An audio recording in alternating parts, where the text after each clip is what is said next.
Well, good day, everybody. I'm about to give you all of your answers. So this is the answers to the YouTube questions, and we used to do the questions on Facebook, of course, and then all our YouTube followers, and there's thousands of them, couldn't ask questions. So now this is your chance, and I just got flooded. I don't know how long this is all going to take, but anyway, we'll see how we go.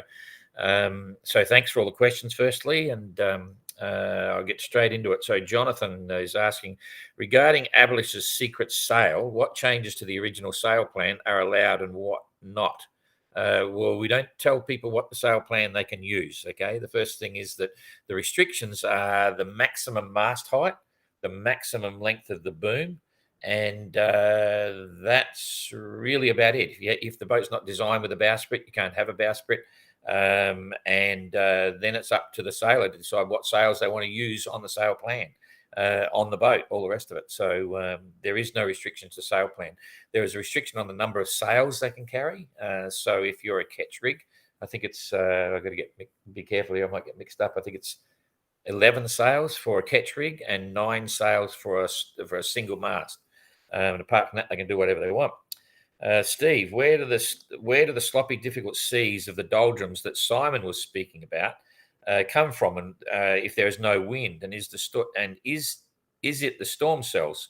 I always picture the doldrums quite flat. Well, they can get quite flat, and Simon's not talking about the confused seas in the doldrums so much, if I remember rightly. But sometimes you get them in the trades, and I can only talk about my experience. I can distinctly remember sailing down the trades where you get these weird seas. You'd have a little, only small, meter sea coming this way, and then all of a sudden you'd get a set that come dead in front of you, which might be 2 meters, but they're not breaking. They're just like this rolling sea, as if it's like a mini tsunami or something coming towards you. And there'd be like 5, 6 sets of them coming through. So I think it's beyond me to actually work out where these wave formations are coming from. But I've certainly seen in the Atlantic some very strange wave sets come through, even when it's quite relatively calm. And then apart from that, yes, they're still wind driven. So the general sea state at the time is from wind. And sometimes if you do have a big storm cell close by, it will generate its own waves going out from that. And it's completely different than what you get in the Southern Ocean. There you get very big swells, and there's a predominant, westerly going set, and then that has waves coming from the northwest and southwest. So it does some strange things, but that might not be the answer you're looking for, but it's the best I can give you.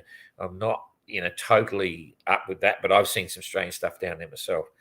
Okay, Murio. Hi, Don, and good morning from Italy. Here's my question. To cruise the doldrums, west is best. Why did Kirsten choose an easterly route? In fact, who's gaining more ground is Abolish. Thanks for the answers. Yeah, you're quite right. I've never heard the line, west is best, but it makes sense because there is that definite triangle. Over in Africa, the doldrums are really wide.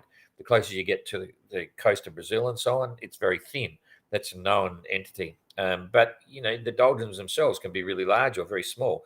And if Kirsten had managed to squeak across the doldrums there when it was very thin and very narrow, she would have been in an amazing position because she's in the windward spot, which is easy to cut back across the northeasterly trades. And generally, she was doing really well going up the South Atlantic, but then lucked out badly with that one issue of being becalmed, not in the doldrums. So sailing is just the luck of the draw. You can be lucky and sometimes not lucky. And I think overall the whole fleet gets their fair share of everything. When you're out there for 220 odd days or 230 days, you can't say, "Oh, jeepers, that guy's or that girl's got all the good luck and this guy's got all the bad luck." It doesn't quite work like that. It's shared around. I got to say, currently, Kirsten's not doing too well on the luck side. But she's done pretty well in other sides. When other sailors have missed out. So it's a difficult call. That's sailing. It's very frustrating for sure. Good day, Don. My question is: would you, if you could, still pick a Tradewind 35 to participate in the GGR? I really like the Tradewind 35 as a concept, like the human dynamic of that boat in terms of the amount of volume of space down below and sailing with a flush deck up forward and the little doghouse with quite a secure cockpit. I love all of that stuff. I don't necessarily like the wheel steering. I was seriously considering taking the wheel steering out, but that doesn't work so well in that type of cockpit either. So it is a nice boat. And would I take the same boat again? I probably would. I really like Ian's boat, the Puffin. I reckon it's, as a safe, secure Southern Ocean British style. Me too. I like being solid and have lots of redundancy and things like that. It's pretty cool. And was I so intent on being super competitive to win the race? No, I wasn't. So that's the difference. Sometimes I looked at Simon's boat in the beginning and said, wow, this is really cool to win the race. But when I was entering the GGR back then, with the idea of entering, it wasn't necessarily to win it. It was to get around safely. So I think I'd have to say that again. The Rustler's a nice boat, but I don't like that big heavy tiller. It's kind of funny. I would, and the same with the cabin side, walking down on the side of the cabin and all those sort of things. Maybe it's a throwback to my BOC, because Buttercup had a really long flush deck and little doghouse, and that was always the traditional go-to type design. In the 70s and 80s. So, wow, look at that, flush deck, little doghouse, tucked in there, and there's, maybe I'm just getting old-fashioned or something. But the reality is I don't want to do the GGR now. It's not right for me. I've got all these other things I want to do. But I really do like the Trademan 35. What are the details for the highest 24-hour distance by an entrance so far? I'd have to look that up. I couldn't tell you. Seb's the expert on numbers, and he goes to GGR Underground, I think it's called. The guy who's doing all the statistical analysis. But I'll bring that up I'll bring that up tomorrow in tomorrow's tracker, so you can see exactly where to go to look at that. But he's got a massive amount of statistics on the GGR. It's mind-boggling for me. In fact, half the time I've got to say to Seb, "Hey Seb, slow down on the technical side. We want the human stories, and we want life on board, and we want this, that, and the other. It's not as if we're America's Cup and got to get all the statistics. But occasionally it's really fun to look at what the numbers are saying, and it shows you a bit about each of the entrants and stuff. So what if I remember right, his name's Jonathan, I think that's right. No, I can't remember now. I should do, sorry. He's got quite an amazing website, and it's fascinating for a lot of people. So keep an eye on that, and that will show you who's got the highest 24-hour run at the moment. So I'll mention that tomorrow. Don, my question is, how do the GGR team intend perpetuating the idea of the GGR's solo sailing navigation the globe using only body, mind, and spirit, managing a simple craft with analog tools that they know to care for intimately? Well, the best way to perpetuate it is that the GGR runs forever. And it started in 1968, ran again in 2018. It's running now. I'm very confident there'll be a 2026 edition. And what I tried to do on this edition was let people know that the GGR is bigger than me.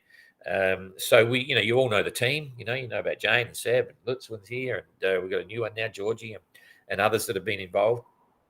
And so I like bringing them into the fore. Yes, I can chat away forever on stuff like this, but eventually there will be other people running the race. And if we're lucky, if we don't destroy the concept which you refer to here, and keep it the way it is now, and fight all those people that want to do the changes and do this, do that. I firmly believe that the GGR will keep running for a long time, because it's something very special about the GGR. So that's the best thing we can do. Don't play around with the concept. Leave it exactly the way it is. And it's tough. It's a horrible mind game. It's nothing like it in the world. And that's how it becomes perpetuated. Entrants will still want to sail it and tell their story. And there'll be other commentators in the future, and the team is always important. So, off topic question for you: is anyone allowed to sail where they own boat to anywhere in the Antarctic, and will you be stopped? Well, okay, no one owns Antarctica. That's the main thing, but it's governed by the Antarctic Treaty, and there's a very strong, and that's a group of many, many nations, and that's a very sensible thing, because it's a pristine environment there, and so it is good to have some controls. So within the Antarctic Treaty, all those nations that make up the Antarctic Treaty, and I'll refer to Australia because I know all about it, and New Zealand as well. I've done 20 seasons in Antarctica. A lot of them were sailing down with yachts. they passed legislation saying that any of the yachts that are owned by that country, like if you're an Australian registered yacht, you must go and seek an application to go and visit Antarctica in your yacht. It's in their legislation. And the biggest concern is that they want to make absolutely certain that you're squeaky clean with the environmental side of it. I've just lost all my questions here, Jane. Can you sort that out? So you have to show what you're going to do with all your waste and how many people are going down. They want to make sure that you're completely independent and you can look after your own rescue situation. You've considered all the risks, done everything to minimize your risk and impacts when you're there. Know that you are aware of all the rules associated with getting no closer than 5 meters to any penguins or seals and all these sort of other issues. It's very important to comply with that. Could they stop you? No, they couldn't stop you, but they'll get you when you come back if you don't have a permit. You can face quite a few fines and all those sorts of things. So it is regulated. And if you are planning to go down in your yacht, one of the things you could do is get onto IATO, which is the International Association of Antarctic Tour Operators. They have a lot of yachts going down there, and I think they're all listed on the site, or they used to be. And you can link onto all those, and you can actually see what those yachts are doing and how they do it. And everyone's pretty friendly and helpful. But yes, the short answer is you really do need to get a permit under your country of origin. That is no doubt a signatory to the Antarctic Treaty and so on, and then do the right thing. It's an incredible experience. I've sailed down there many, many times in yachts and ships and flown over planes and stuff like that. It's an amazing place. It's quite a fragile, pristine environment, though, so you need to do the right thing. And in fact, it came from my solo sailing. When I did the BOC, I finally got down there in Buttercup, my boat. Took 200 teddy bears with me. Long story. Okay, Gary, how do competitors get solo insurance when so many insurance companies have no appetite for it? Well, the short story is now they don't. In 2018, there were 4 or 5 entrants that were insured, and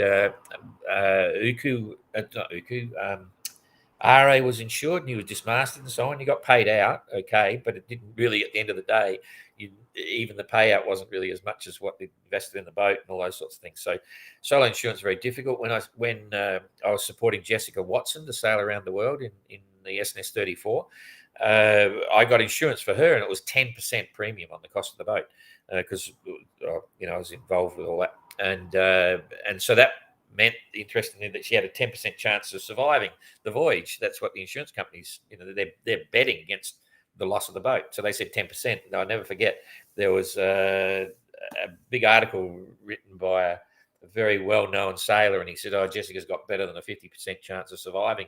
And I was able to go back and say, well, one of the biggest insurance companies in the world believes it's only 10%.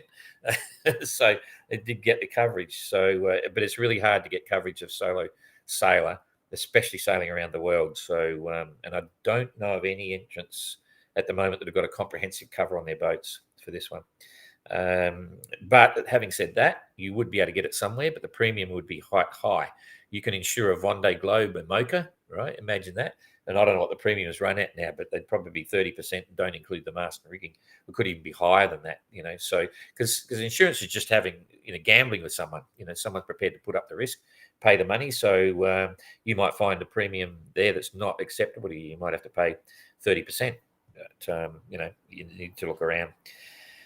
Okay. Are parasailers allowed? I think you mean, I call a parasailer with someone that's using with a parapont, and kites and stuff, but you're probably meaning a disabled sailor in the GGR. Absolutely. If you wanted to join the GGR and you were disabled in any way, that's not going to stop you getting in. All you have to do is comply with all the requirements. You have to do qualifying voyage and all the same things that an able-bodied sailor is required to do for the GGR, and we'll let you in, no problem at all. In fact, we'd love it. It's just it'd be fantastic. We've had a few disabled sailors inquire in the past, and sometimes there's a definition. Every sailor in the GGR has to do a medical test, and some of the deficiencies they might have in their medical test, we would refer to that as a disability rather than just stop you on medical grounds. Not for everything, but some things we say, yeah, well, look, that is a medical thing, but we look at it as a disability, and so we still encourage them to join the GGR.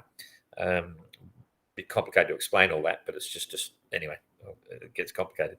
Okay, stitching. Thank you for all you do. Much appreciated. Is there an expected time frame for the release of more onboard footage? Yeah. Rob just sent me another email probably half an hour ago. He's flat out with that, and he's trying to do the next lot now as we speak. We're quite a few weeks overdue for that, but we'll get everything up in the next before the boat's finished. So stand by for a lot of onboard footage coming through. Next one from Apache. What about a GGR race, but any boat can enter, like in 68, 69, and with the technology of today? Well, there's a race called the Global Solo Challenge or something like that. We don't refer to him, and it's quite funny. This will probably get back to him. When they launched the race, he said, our race is really good. It's much, much better than the GGR. And I said, oh, okay, fair enough. See ya. But anyway, that sort of race already exists, but not with us. I wouldn't do it because I believe this is a much better race and got a lot more human stories there and quite challenging. So yes, there already is a race just like that. So you could sign up for that one. Apache again, just want to say thank you, Jane and Don. Thanks to the GGR team for giving us everything. Also, Lutz, a great member. Okay, no question, but thank you very much for your comments. Apache, another question. I have a couple of questions. Don and Jane, is the harbour where you are based in the Sable Lane here free space to bring your boat? As far as I know, France has many free harbours. No, you got to pay in the Sable Lane, and there's a shortage of space. You can't get anywhere in the main marina here, but there's another one just close to the ocean where the fishing boats are and everything. You can usually book in there, but I'm not aware of any that are totally free. Next one from Andreas. Do the boats have an AIS transponder? Yes, they do. Exactly the same as you would imagine, but we have no screen. So the transponder, you have to use your iPhone to set it up, and then you leave your iPhone home, which functions together with the tracker information. Well, you can get onto marine traffic, where you can see the AIS beacon information from all ships, and you'll see the GGR boats there going around. So that's just using the marine traffic system. But we obviously also use the tracker, the yellow brick tracker, and that's what comes up on our 24-hour GGR tracker. Okay, Andreas. All boats have low numbers painted on their hull. I know that Tapio was chosen 06 as he owns a classic 6 meter, which is well known in Finland. But what has determined the numbers on the hulls of the other entrants? Well, only 2 numbers will fit, so it had to be less than 99. I mean, less than 100. And we basically leave it up to the entrants. As long as no one else has got that number, they can choose any number they want from 1 to 99. Okay, as simple as that. So Artifacts, hi Don. Are competitors allowed to run do-it-yourself self-steering gears? Tinkerbell trim tab self-steering added to good old-fashioned stern-hung rudders seems to have served Sir Robin and Matessia so much better than these. Now, the first part is Robin didn't have a trim tab on his rudder. He had an auxiliary steering system. So his rudder was fixed. It was separate from the ship's rudder. The ship's rudder would turn freely, but he had a frame set up, and he had a vertical shaft with a rudder on it. And then he had the 2 vanes, just vertical axis vanes that were flat, pointing into the breeze, and a series of ropes that would go to turn the top of that rudder. It just had like a crossbar. And so that was an auxiliary rudder steering system, similar to a hydrovane, but a little bit different. And the best known one then is Joshua. Joshua had the classic outboard rudder with a trim tab on it, which worked with a wind vane above the trim tab. So when the trim tab turned, that would apply pressure on the main ship's rudder and steer the boat, which is a really efficient system. Now, we don't allow homemade wind vane systems in the GGR. Okay, it's got to be a commercially available one, and it's got to be approved and so on. But we would absolutely allow anyone to set up a trim tab system on an outboard rudder. And it's quite a sophisticated thing to do. It's not as simple as it looks, but it is easy engineering. It is bulletproof. It's not as efficient as like an Aries with a servo pendulum rudder or the hydrovane with a fancy engineering and stuff. But it does work because Bernard Matessia refers to the boats slewing along like this, but he used it all the time. It was really super efficient. So it does work. I'm a great fan of trim tabs on main rudder systems. That's the only type of custom home built system that we would allow in the GGR, because it is very, acceptable and proven. Other versions, like if someone built another version, we wouldn't like it because it wouldn't be so reliable, and you haven't necessarily already gone around the world to prove that it worked around the world and things like that. So, and we consider all wind vanes to be safety equipment in the GGR. Okay, given that Simon is in Chichester class and therefore not eligible for prize giving, mightn't it be bad? Mightn't it be bad form for him to arrive in LSO first, in effect stealing the thunder from those who are still in the race? No, not at all. It'll be a bit of fun, and everyone will know very clearly that Simon's not in the running for any trophies or any category. He's just sailing home now, and the reason for that is clear, that the other sailors who have entered the GGR and maintained their solo non-stop status have never touched land before in the whole voyage. They've never had any resupply. They've never been able to service their equipment with anything else other than what they've got on board. So that's the main game, and that's very clear. And I'm the first to concede there's a high probability, touch wood, it's a long way to the finish, but Howden's and Simon may be the first boat into the river here in the Sable d'Olonne and sail up the river, and he'll get a great welcome and all the rest of it. And people will respect his efforts. But the main game will be reserved for the first in the GGR that's going through. So it's not stealing anyone's thunder. Simon stopped, the others haven't. So that's it. And everyone that gets to the finish after a circumnavigation is a winner anyway. So all part of the fun. So from Jay Crampton, so we've had a few sailors sitting in the doldrums again. Has this given those pretty barnacles a chance to find new homes on the returning GGR boats? It's a very interesting point, and we won't really know until they get a bit further up the track, because they can grow pretty quick and there could be a whole wave of it. So we'll listen out on that. I remember Mark Slats was continually, in 2018, continually going over the side. He had copper coat, and he was over the side all the time, scraping the bottom, getting all the tiny bits and pieces, the barnacles off. And that was happening in the North Atlantic. So we may hear about that going forward from now. So, but I can't tell you the answer right now. Why were a bunch of the Lanzarote to Cape Town onboard videos deleted and reloaded? Technical issues. We had to decrease the amount of onboard footage and bits and pieces, but you're right, we took them all off. Rob recut them. That's another reason why he's been busy. Swapped a few bits over, so you get a few fresh bits of video and then put it back up again. So it was just some technical stuff that we were involved with. Don from Warp Drive. Don, do we know if Kirsten was able to fix her broken second spinnaker pole?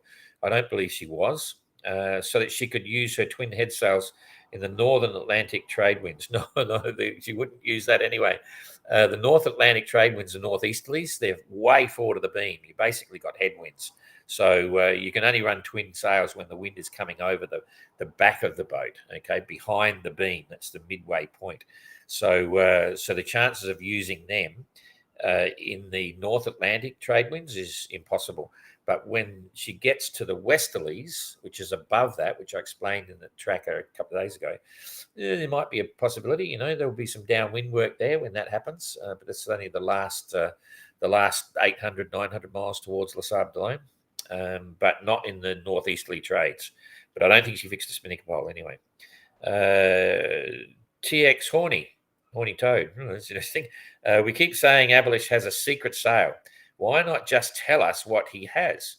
Do you think the other competitors would somehow manufacture one out there? Well, there's a couple of things there. Abolish and I agreed that I would not disclose the secret sail, but he didn't ask me if I would mention the secret sail. Okay, so I was able to do that. And you'll see he talks about waterline extenders and he talks about foils on the boat. And he maintains now that there is no such thing as a secret sail. All I say is watch this space at the end of the race, and you might be surprised, because he said categorically in one magazine article for Yachting Monthly, Katie, who does some great reporting on talking to the entrants, I don't have a secret sail. What are you on about? Well, and if you're very clever, you'll look at the pictures and you can see some hints. Okay. So, but that's all I can say. I'm sworn to secrecy. I guarantee, Devilish, I wouldn't say a thing. Okay. Oh, and would they? Yes, they could. Other entrants could, maybe do something. So just to add to the intrigue, right? But as I say, there's hints from day one here on the dock, even before he left the sub alone. So look carefully at the photos. Ooh, but I'll won't say yes or no to anything.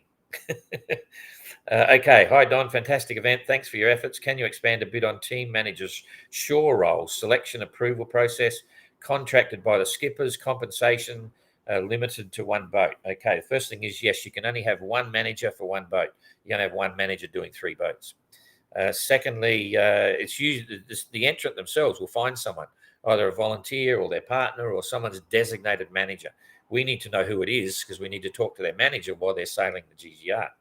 Selection and approval, yes, they have to be approved. If we don't like the manager they've got for whatever reason, we can knock them out. Say, sorry, we don't like that one, for whatever reason. So we have to approve their managers. Compensation, I don't. Well, actually, no. This race, some people are getting paid quite well. I won't go into that, but usually the manager is someone that's on side, but some of the sponsored team, you might find yourself a job as a fully paid manager, fly all over the place. So and I got no idea how much they get paid. So that's that one. Ada was the manager for Uku in the 2018 edition. She was a volunteer, had a lot of fun, helped Uku in the very beginning with a lot of different things, and it's a fun role. If you get the opportunity to be a manager for an entrant, you'll be heavily involved with what's going on and part of the GGR family, very big time. So I think most managers enjoy it. Robert Miller. A useful resource for all sailors could result from mining the data in all categories collected by GGR participants. They have met every kind of weather and sea and circumstance in their solo circumnavigation. Most helpful would be the specifics on just about everything, what worked and what didn't work, heavy and light weather techniques, gear on all sorts of sails, wind vanes, batteries, solar wind generators. Might also include food on the year's time and get the idea, I guess, and all the data could actually result in a valuable book. Well, we are doing a bit of that right now.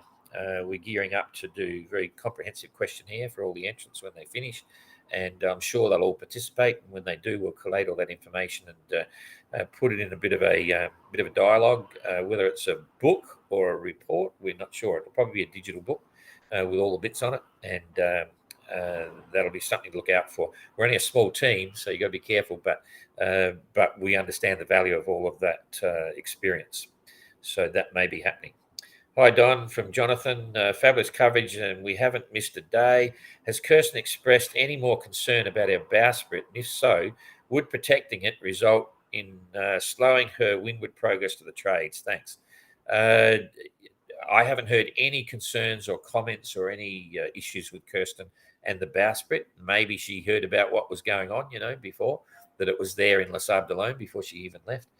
So she might not be worried about it. Maybe she's just legitimately not worried about it, because when you look at it closely, you'll see how it all triangulates, and it can't really move anymore.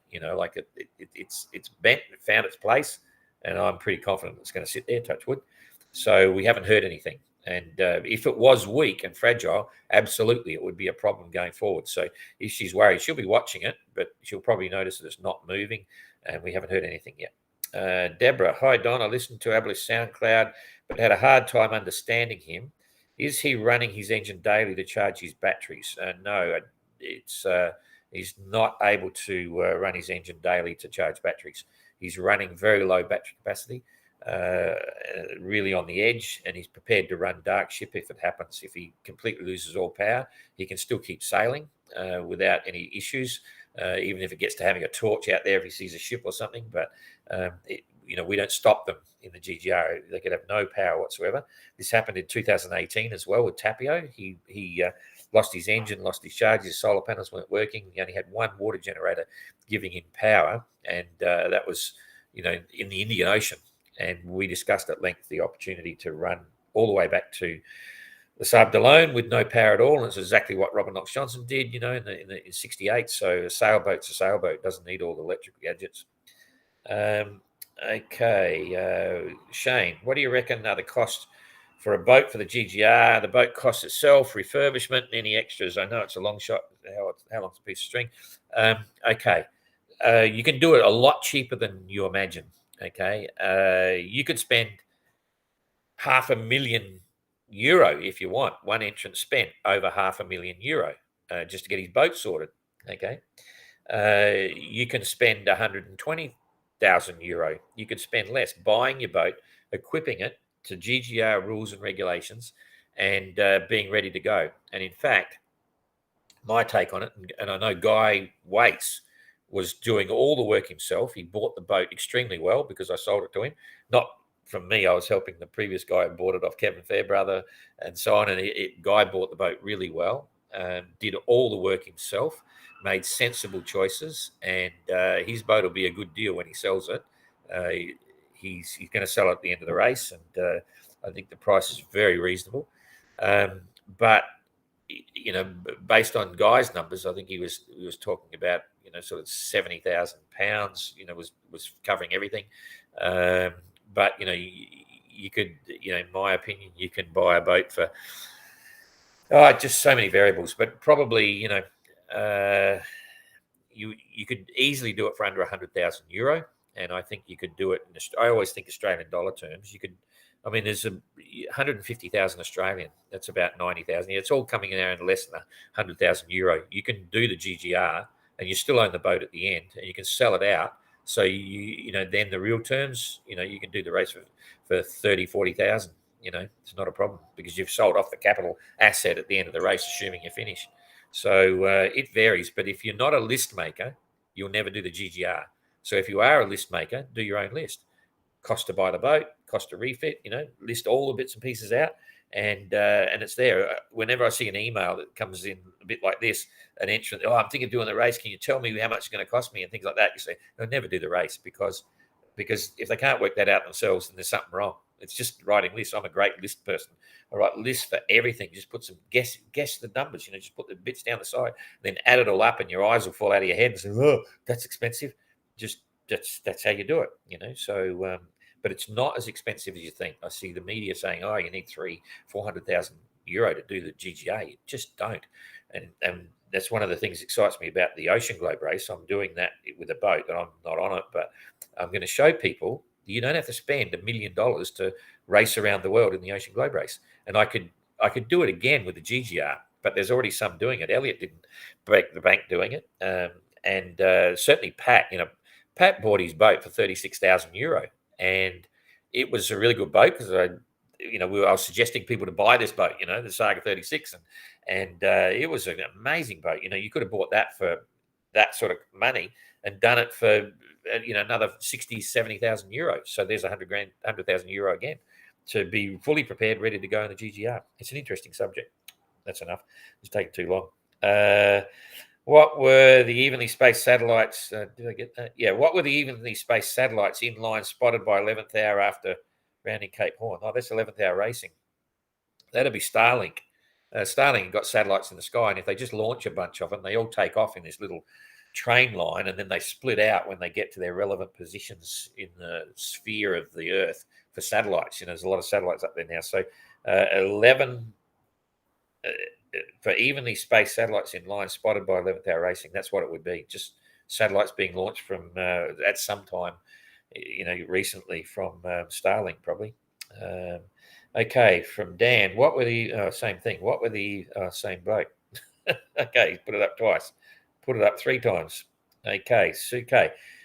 Who is the mentioned Captain Coconut, and why is he called this? You haven't heard of Captain Coconut before? I'm glad he's not here. He'd be really disappointed. I thought everyone knew. Captain Coconut did the 2018 GGR in his bright orange boat, a Lalo 34. He was one of the slower boats in the fleet. He was covered in barnacles and ran out of water completely by the time he was halfway through the race and retired into Adelaide, South Australia, that happened to be his hometown. And then 3 years later, or about 3 years later, set off to complete the second half of the race and finish the GGR in Chichester class. And anyway, as I mentioned a minute ago, I'm entering a Swan 57 catch in the Ocean Globe race. Captain Coconut had entered the 2022 GGR, but he retired into Lanzarote. He'd had enough. He'd just sailed from Australia and blah, blah, blah. And so I said, hey, Mark, alias Captain Coconut, you want to skipper the boat for me? So Mark is skippering. Ah, jeepers, I just lost it again. Mark is skippering Mark is skippering our boat. Hang on, I might get it back here now.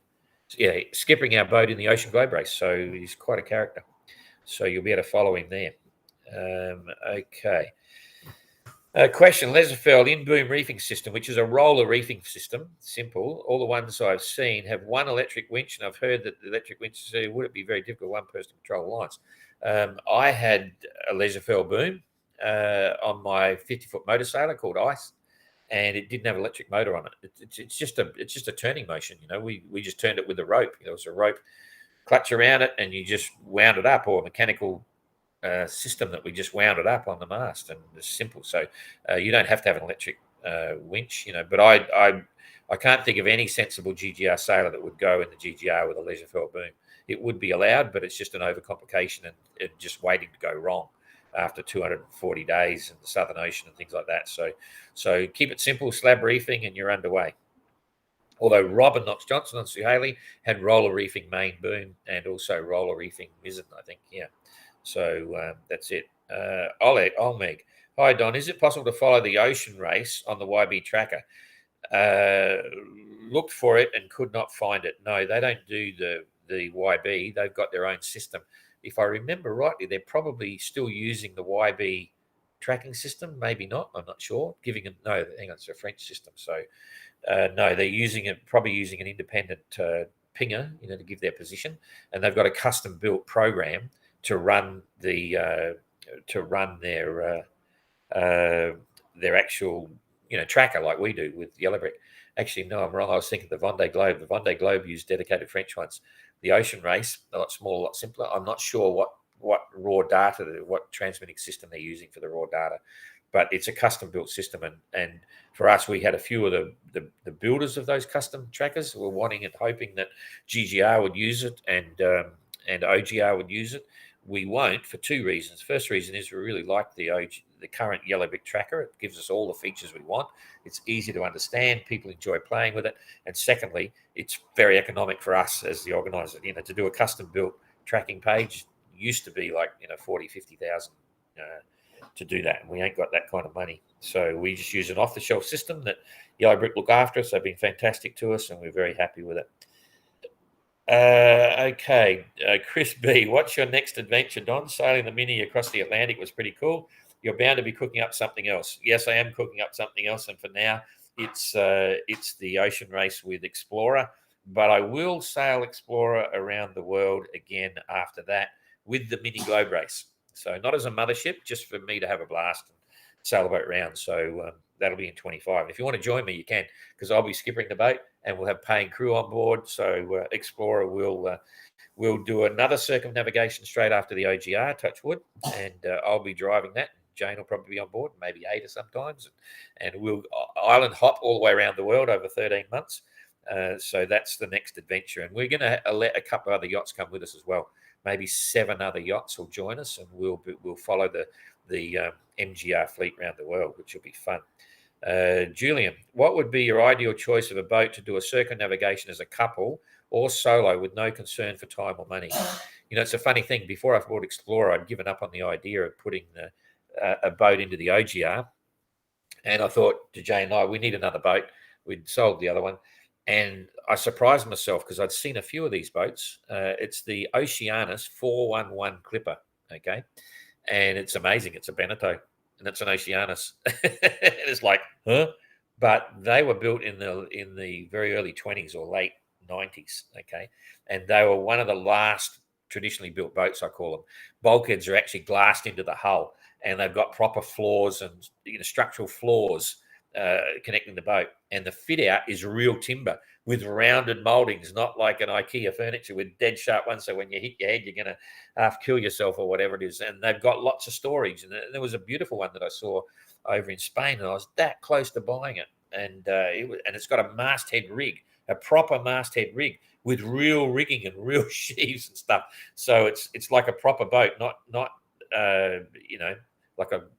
not like maybe some of the brands are building today. And it was fantastic, and the cockpit was cool and everything. And I was that close to buying that. I would have happily sailed that anywhere around the world.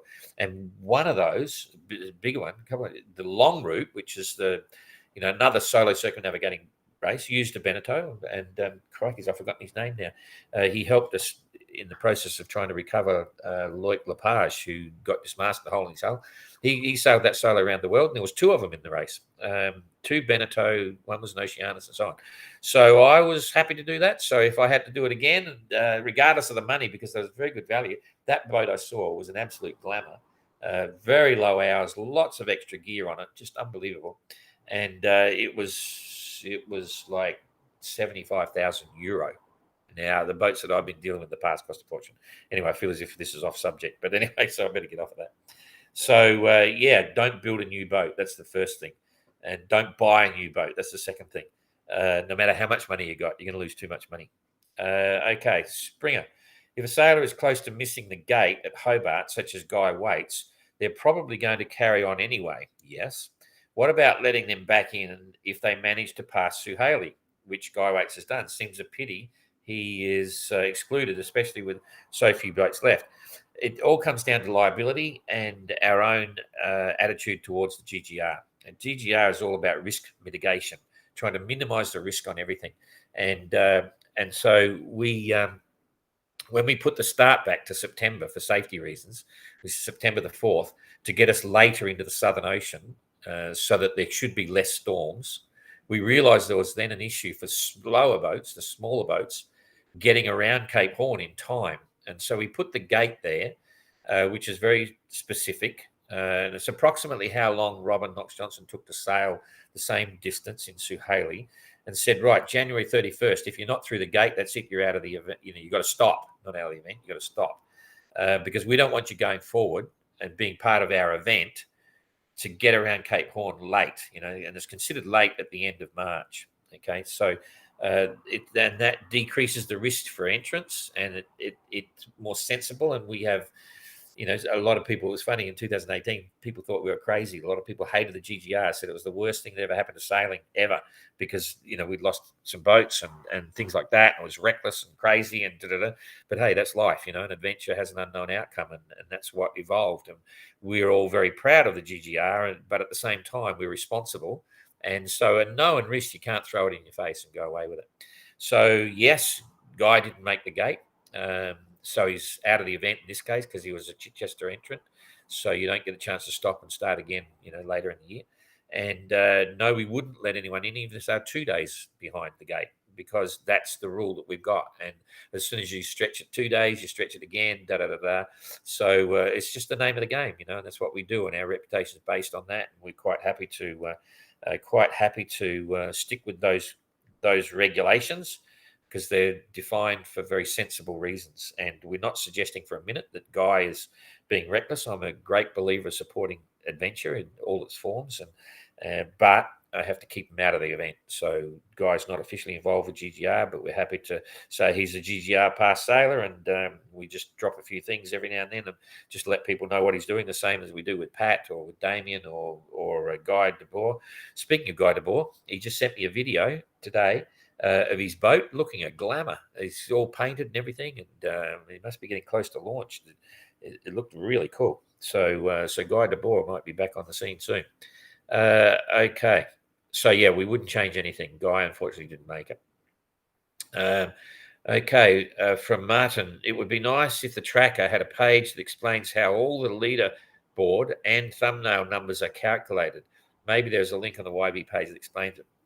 Well, the definition explains it a little bit. You got distance to the finish, distance since the start, 24-hour run, average speed the previous 4 hours. So it's pretty self-explanatory, but I don't think there is anything more than that. But for me, maybe it's because I'm a sailor, it doesn't look as if it needs a bigger explanation, but maybe it does. We'll have a think about that. From one day ago, I don't know who's this from. Are you happy with the start date this time around, given that given the macro weather conditions in the Southern Ocean? Any changes planned for 26? Yeah, we're very happy with the start date. There were two things going well for us this edition. One is that the whole depressions were further south because of an anomaly over Antarctica. with the Antarctic vortex and a few other things that basically just kept the depressions further away. Depressions, I mean storms. And secondly, we arrived later in the Southern Ocean, which was obviously a lot better. So no changes for 26. We're obviously happy with that. So Fred, I see Kirsten recently did an interview, audio only, using a sat phone with a South African television station from the doldrums. I thought the sat phone was only for GGR weekly safety calls and emergencies. It is. It's for weekly safety calls, emergencies, and we allow 2 media calls a week. Okay, so if the media wanted to talk to an entrant, we allow that as an opportunity, and that's all about sort of spreading the word with the race. But they can't call family, friends, managers, anything like that. Nothing at all, just for media.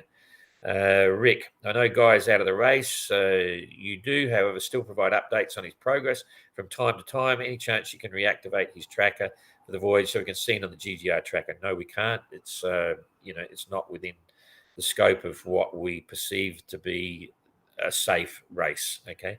But you can follow Guy on his own tracker. You can go onto his Facebook page and then get onto his website, and there's a link to the tracker. And yeah, Fridays is a Guy days, so we put a bit of information up every Friday on where Guy is and how he's going. We'll talk to him on the sat phone. We're going to put a SoundCloud up once he's around Cape Horn, so we'll get him on the blower and say good day. Hi Don, are you going to add? Or this is from Gerard. Are we going to add long-keeled centerboard round the world proven design to the list of eligible sailboats? No, we're not keen on shoal draft boats, right? And centerboarders. We haven't got anything against centerboarders, but there's a lot of parameters that we look at. We don't favour center cockpit boats. We don't favour pilot house boats, like Parasailers and things like that. We like to see boats that we think are comfortable in the Southern Ocean. And Arnaud, yes, was a sort of a shoal draft boat, which we analysed very carefully.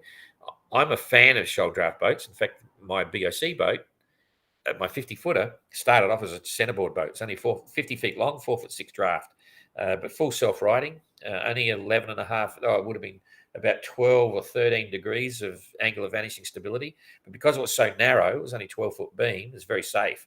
You get on the upside down, even with the low angle of vanishing stability, it would immediately come upright. And that was proven because another crazy mate of mine, Minoru Sato, a Japanese guy, done seven or eight solo circumnavigations. He did six of them in that same boat we built for him. It was a sister ship to my BOC boat as a centerboarder with a non-ballasted centerboard for sailing purposes going down through the middle of the boat. So they work, but there's generally we say no shoal draft boats. So that's the easy way to explain it. We try and keep it simple. There's a lot of other boats to choose. So Minoru was rolled over and knocked down many times, but he always came up again. So anyway, he called him the bullshitter waves. He's quite a hero, is Minoru. He's at 86 or something now, or no, even more. I've lost the bloody things again. Japus, I've lost him, Jean. I've completely lost him this time. Oh, okay. We're nearly there. We must be getting close. Sorry. Got it ready to go. Sorry about these delays. This has taken a long time. Okay. There's a bit there about the cursor. During the daily tracker update, when the cursor's there to hold a position of the boat, it disappears. I've noticed that now, so I'll try and keep it moving when I can. James, there have been many failures of self-steering system. What are your thoughts on how these systems could be made more durable, repairable, and so on? When you look at the failures of the systems, right, it's either human error or actual wind vane breakage. Simon broke his hydrovane with storm damage. That was bad. All the other hydrovane ones have basically been human error or human influenced or lack of maintenance or missing something, and it changes. So there's lots of interesting issues there, very involved. And I don't know how you make something non-maintenance, maintenance free for around the world. It doesn't work like that. So it's a complicated issue, but generally speaking, I'm happy with all the wind vanes that are on the boat. So the wind pilot, the Aries, the hydrovane, and that's all we had now. But we'd approved the Cape Horn system, and the monitor system is approved as well. So they're all fine, but it's quite a lot involved with mounting them correctly, maintaining them, operating the right way, all that sort of stuff. So there's more to it than just another windbreak broken. It's not quite that simple. And most of the stories have been told in the GTR, but as they happened. Okay, Michael. Hi, Don. As gentlemen don't sail to windward, is the smart money on Ian returning to LSO via the Caribbean? Maybe, maybe. He's a bit all over the place, but he'll get there. That's what it's all about. MF 185, you've probably answered this before, but how is Kirsten's current ranking after the penalty from previously crossing 45 degrees latitude to starboard line? That's suggesting that Kirsten went into the no-go zone. She didn't. The only one that went into the no-go zone with a time penalty is Captain Goog, and I think it's a 4-hour time penalty. I forget now.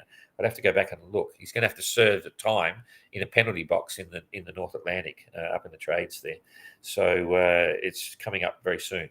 Anyway, from Kirsten, what are the chances that Abolish has to go to Chichester class? Boy, what's the chances of Kirsten going to Chichester class? Impossible to say, but it's never only over to the fat lady sings. Nearly finished. 2 questions ago. Is there any prize giving for Chichester class, as they have a few in the class now, so it only seems fair? No, it's not fair. It's in the nose of race. If you're in Chichester class, you're not in the rankings for anything. You get a finishing plaque, which looks something like this, right? Just to say you've entered the GGR and you finish. And all Chichester class entrants will also get one of these. The only way you can get that is to enter the GGR. So they've entered the GGR, so they'll get their Golden Globe and they'll get a finishing plaque. That's it. They know that. And even the ones that finish the GGR, they just get a model if they're on the podium and stuff. So that's part of the course. Last question from Bruno. Abolish Special Sailors, probably a light 50 square meter kite. Why is this not against the rule? Well, there's nothing that he's done that's against the rule anywhere, but it's not a light kite. This was not in the toolbox in the 70s. Anyway, there were only a few days he had a chance to use it. No, he's had a lot of days to use it. He can't use it now, and he's not breaking any rules. That's just his special sail. So anyway, that's it. That took a long time. I'll cut the questions back next time because I don't know how anyone can sit there and watch all this. But there you go. So we'll see you again for the next question and answers next week. And it'll probably be Facebook questions next week and then YouTube the week after if there's still things happening. So we'll see you later.